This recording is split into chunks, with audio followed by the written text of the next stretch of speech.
The noon hour of Madness and Mayhem, the podcast. So Viktor, he left for the day. He's gone. So I decided to get the one, the only Maddawg, a.k.a. Maddie Kidd, to join the noon hour of Madness and Mayhem. I am Peaches, of course. Now, Maddie, you're going all out for Halloween. We talked about it on his morning show.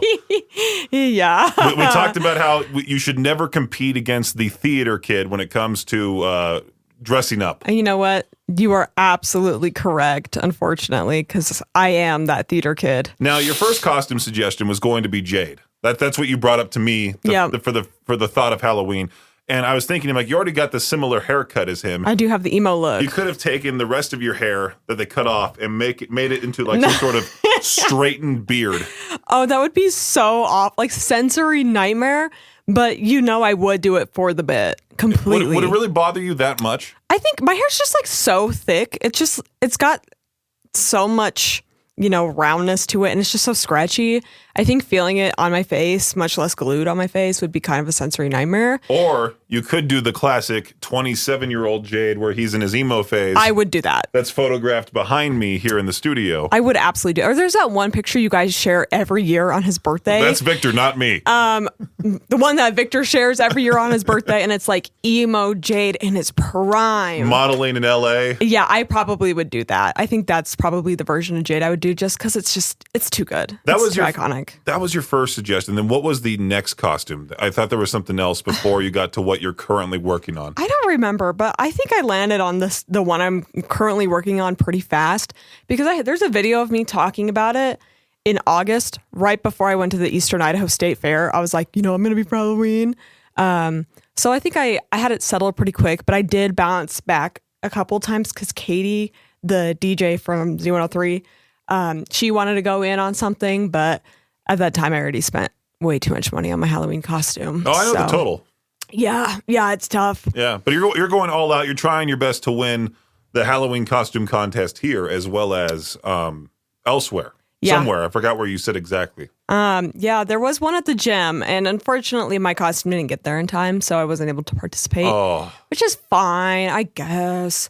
But the one here I am excited to debut because truly it is the epitome of hilariousness, of true tomfoolery. No, I think you might be the only one really dressing up, going all out. No, Jeff's doing it. Jeff's doing so? Oh, I saw his costume. I've heard whispers throughout the office, but other than that, I don't know. Are you dressing up? Probably not.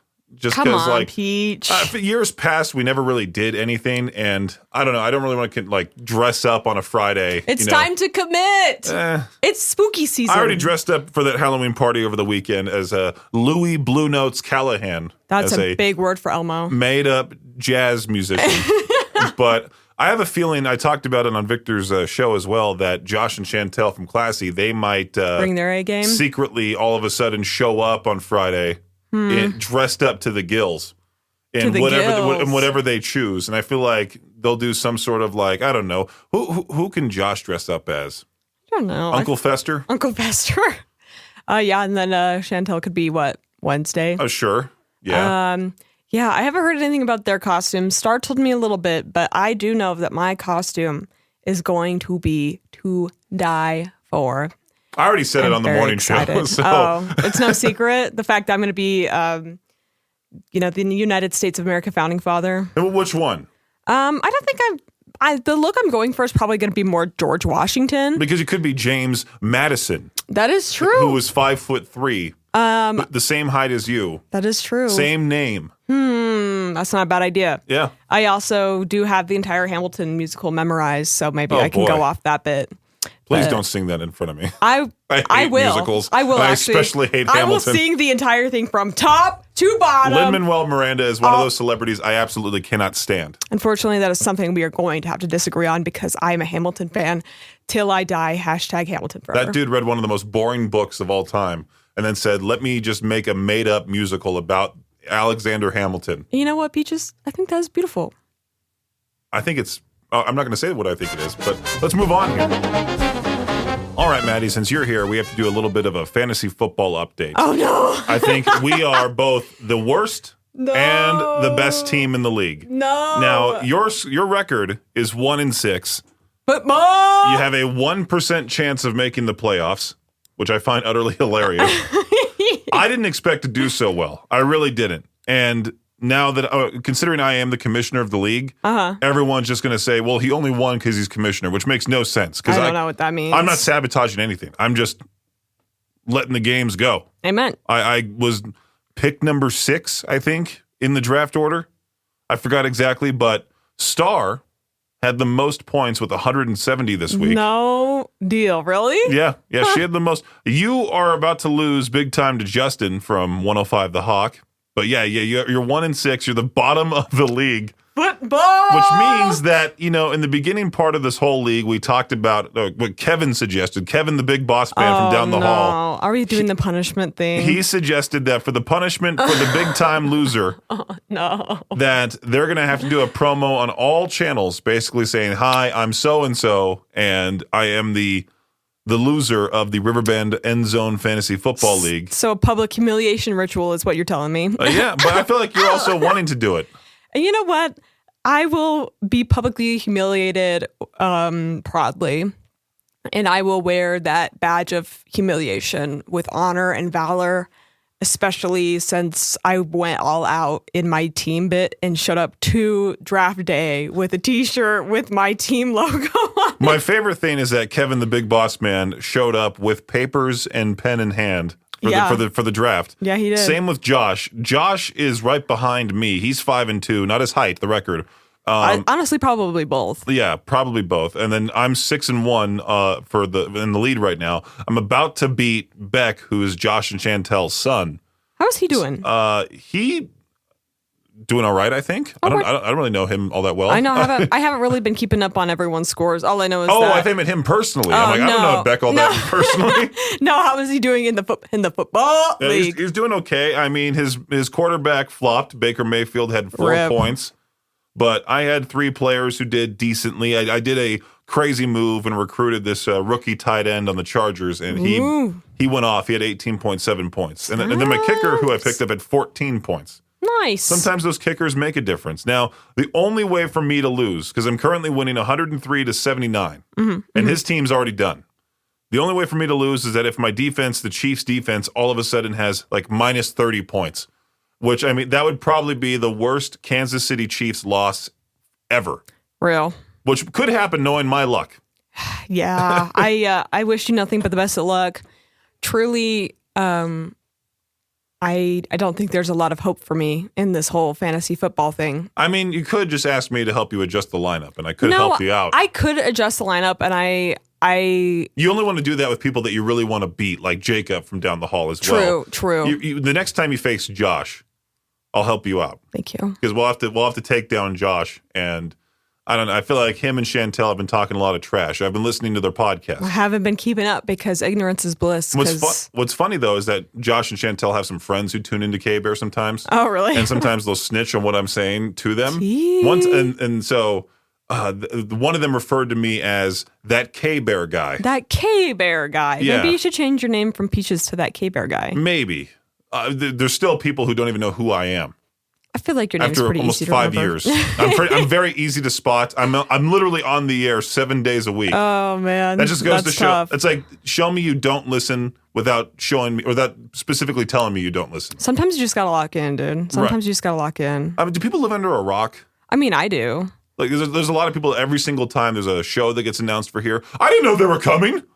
Like, what do you mean they don't know? The whole thing's been advertised. There's billboards around town. Real. Social media ads. Like one right before leading up to, I think it was Chevelle, I'd get like Instagram and Facebook ads up the wazoo. Yeah. Like I'd get one every 2 scrolls. I'm like, I know, I'm already going. In this moment, the I'm same thing for me. going. Right. But sponsored ads. It is what it is, I guess. But there's still those people. I didn't know. To each their own, I guess. To peach their own. To peach their own, I guess. It's the noon hour of madness and mayhem. I am Peaches. I am Maddawg. You want to talk about names real quick? Sure. There's a lot of weird ones out there, a lot of funny ones. Names for like people? Yeah. Okay. And so I came across this question from Ask Reddit. What's the most beautiful name you've ever heard? What's the best first name you've ever heard, Maddie? That's a really good question. Because we can go through this thread while you come up with your answer. Yeah, here. yeah. Go ahead, and I'll think on it. Someone said my grandma's name is Violet. I've always loved that name, even if she doesn't. I do. The thing about old people names is that they're always so just absolutely beautiful. I'm glad we got rid of the name Ruth. Yeah. There's a lot of names I'm glad we got rid of, like Gertrude, Penelope. Gertrude is a tough one. Penelope's pretty weird. Yeah, there's one. It's like you either get like somebody who's Helga. A Helga. I mean, Heckga on the air. Sorry, guys. Heckga. Imagine having your grandma named Heckga. Olga. That's another tough. one. Oh, I think I have a great grandma named Olga. I mean, I have the most stereotypical complainer, like those names that you never want to see on a guest list because you know they're going to complain, even though my family wouldn't. Like my mom's Karen. Ooh. My grandma on my mom's side Karen was is tough. Doris. Ooh, that's and also Doris tough. is even worse. And then my dad's mom is Teresa. Ooh, those three names are that's an interesting combo. The peak, the Mount Rushmore of going to a place like Dairy Queen and saying, I didn't get sprinkles on my sundae. And they end up I need a whole refund. Right. No. Right. Yeah, I think this may be because, I love my grandma. I love my grandma's name. I love the name Barbara. I think that's a super pretty name. A funny name is my brother's, and I've never heard anyone with his name. His name is Trapper, like Trapper. But they gave my brother this very unique name I've never heard anyone else have in their entire life. And then you have my name, which is the most stereotypical white girl name of the 2000s on planet Earth. Yeah, but why is it that like your parents went all out for your brother's name and then you got Madison, which Madison's also a great name too. I like the name Madison, to be quite honest with you. I do too. I rock with it, but I'm just like, did you guys just look up top 10 most popular baby names of this year and pick number one? Well, I feel bad for my sister because she's Bailey. Oh, yeah. And every single person's dog is named Bailey. And the number one, the other name that's quite popular is Luna. And we named our cat that. Oof. I'm the best at naming pets. Me too. I named our dog Daphne. Aww. I should have named her Piece of Crap, but the explicit version. Because she was the worst dog Daphne ever. do to you? She was the worst dog ever. My parents have to now get a whole new sectional because of Daphne tearing up the couch. Anytime she saw someone outside, she would just chew at the couch. And now that she's dead in a pile of ashes in the living room, rest in peace. She's no longer with us. Now that she's gone, we got a brand new couch in the parents' place. So and the turtle. The tortoise Sheldon, he's doing fine. I'm sure he'll be in hibernation soon. Honestly, me too. He's 55 years old now. He just celebrated a birthday not that long ago. Good for him. 55. Yeah. How old do those guys live? Let's see. Is it California desert tortoise? Let's see how long. Holy moly. Is that really what it is? California desert tortoise? It might just be a desert tortoise. I mean, he does reside in California. Desert tortoise lifespan. Between 50 and 80 years. Okay, so he's still got a little bit to go. Some of them could reach up to 100. Is your sister just going to be the tortoise caretaker for the rest of her life? I mean, potentially, yeah. Word. I feel like we could give Sheldon a potential wife, and then all of a sudden they have baby tortoises. That would be so fun. The baby tortoises are so cute. They're like the size of a quarter. Aww. And there's quite a few of them, but then they grow up to be, Sheldon's the size of like he's a big boy. A football. He's not too big. And then the tortoise family lived happily ever after. And then we can just pass down those tortoises with each generation. Hey, I'll take one if you don't want one. Oh, sure. Yeah. If you want a tortoise. The thing is, they can't really live here. A desert tortoise cannot live here because of the cold, cold winter. That is true. I don't want to live here because of the cold, cold winter. Dude, Nobody you and me does. both. Yesterday was freezing. Now, how do you feel about people who are snowbirds? Because I have this thing where I'm like, hey, if you can't see the ugly side of Idaho, you can't be here for the pretty side. Yep. As born and raised here in this lovely town that we live in, I feel like if you're going to be here, you might as well just commit to year round. You can't be somebody who goes to Arizona for the most part, comes back here and goes, man, I love Idaho. You can't do that because you weren't here for the times that everyone's struggling. Everyone wants to stay inside. And I think that's where a lot of that community here in Idaho is built, is just trauma bonding over how horrific Idaho is during the But during then the winter. they still want to say it's the best state there is. No. That's the funny part. I do love this state. I love this town. I love everyone here. But for those couple of months where it first snows and it's just absolutely horrible, I will not lie. I do want to migrate to Arizona, but I know I have to commit. But Idahoans are prideful. Like Montana, they're not really prideful of their state. That's North fair. Dakota, you never meet anybody from North Dakota in the first place. My brother's in North Dakota. Okay, well, shout out to Trapper. Well, he's born and raised here, right? Yeah, he was. And the winters there are a whole lot worse compared to here. Awful. Yeah. Absolutely awful. South Dakota, don't really meet anybody from there. Oregon, Washington, I would say the most prideful people are the Idahoans. You know what? I think, like I said, it really comes from that sense of community of all of us trauma bonding over how not only bipolar the weather is, but how absolutely treacherous the winter is, especially when you get those really nasty cold weather. Well, we'll have to do winters. spin some cookies this winter. I'm just saying. We'll have fun just spinning saying. the old Subi. It'll be a ball. What? Speaking of beautiful names, what is the name of that old Subaru? The same name as my parents' former dog, piece of crap. Some days yes, some days no. I refer to it as the OG wagon. The OG. Yeah. I thought you'd come up with some elaborate name. I don't have a name for my car. Its name is it's the. Okay. Whoa. Yeah, whoa. I know. We might I have know. to censor that out of I there. know, that's why I didn't say it the first time. Okay. Well, I'll censor that one out. That's The beep. wrapping up the noon hour of Madness and Mayhem. Maddie off the air was talking about her Instagram comeback. Oh my gosh. She wants to post more on her Instagram. Get back onto social media. Do you want to plug your Instagram? Yeah. Insta is please, period, pass, period, the, period, salt. Was it altogether just taken already? Yeah, it was. And I thought the gimmick was so funny, so I just put a bunch of periods in between each word. Please, so. period, the, period. No, No, please, period, pass, period. the, period, salt. No period at the end of that. No. Just salt. Yeah, my Instagram's pretty easy to find. I finally made it public after like 6 years, but there's no posts on it because I kind of wiped everything. And I haven't posted on Instagram in over a year and a half, but I think it's time for revival. Well, I do know that potentially, hopefully, it's about 90% chance happening that not this weekend, the next weekend, we'll both be heading down to Salt Lake City for the Set It Off show with Fame on Fire, Vanna, Such a good show. and the Pretty Wild. And I'm hoping to get an interview with the Pretty Wild so that way you can get one of your photos on your Instagram.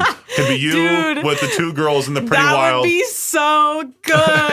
Oh my gosh. They seem fun, and they also seem pretty crazy talented, and I can't wait to see them actually perform live. I know. I'm so stoked. That'll be such a good show. And you know what? That's not a bad idea. I should try getting an interview with you and Vanna as well. You just talked to Vanna.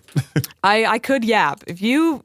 I think it was at the Asking Alexandria show. You were like, I had an opportunity to interview like someone from the orchestra, and I was like, I could have done it, and The I would have orchestra? done the Trans-Siberian Orchestra or something. Yes. And you know what? Every day I wish I would have asked you and pushed you a little further to do that because I think that would have been hilarious. I have some plans to try to get Silent Theory. You got a plan? To try to get Silent Theory on the Dude. show, so that way I could just be like, "Hey, Maddie, here's your all-time favorite band." I would actually owe you my life, my firstborn child. But no, I'll make the Insta come back. I think that'd be a cool opportunity. I also thought about, we talked months and months ago about the Subaru Wangawa bit where I'd like wear a cowboy hat and like chaps and have my subs on each arm. But unfortunately, I already tucked away the OG for the winter, so You winterwised. I winterwise the Subaru's. I don't know. We'll probably cook up something fun. We always do. But Yeah. I gotta think of something funny for the Christmas card that's coming Oh back. yeah. Last year was a compilation of photos. I feel like I should just stick to one. And Yeah. I think the one photo that I have of me, you, Victoria Rose. And I'm not going to say what Becca's character's name is because it's very close to Another bad word. we can't say on the air. I thought she was supposed to be Pedro from Napoleon Dynamite. That would have been good too, but no, it's do a lady. Yeah. Yeah. Whoever that is. I have no clue. Josh has a picture of that guy on the wall in the Classy studio. It's like a YouTube series. Is it? Yeah. I saw one episode because I was like, I also had the same thing where I was like, I don't really know what this is. So Star made me sit down and watch an episode, and it still did not answer any of my questions, but it's the thought that counts, kind of. Absolutely. So appreciate the Mad Dog joining the noon hour of madness and mayhem. Again, it's please, period, pass, period, the, period, salt. Yeah. And make sure to go follow her. She's trying to make an Instagram comeback. I know. Please fill up her comments with, hey, is Maddie single? Asking for myself. Asking for myself. Crazy line, by the way. The noon hour of madness and mayhem is a production of Riverbend Media Group. For more information or to contact the show, visit riverbendmediagroup.com.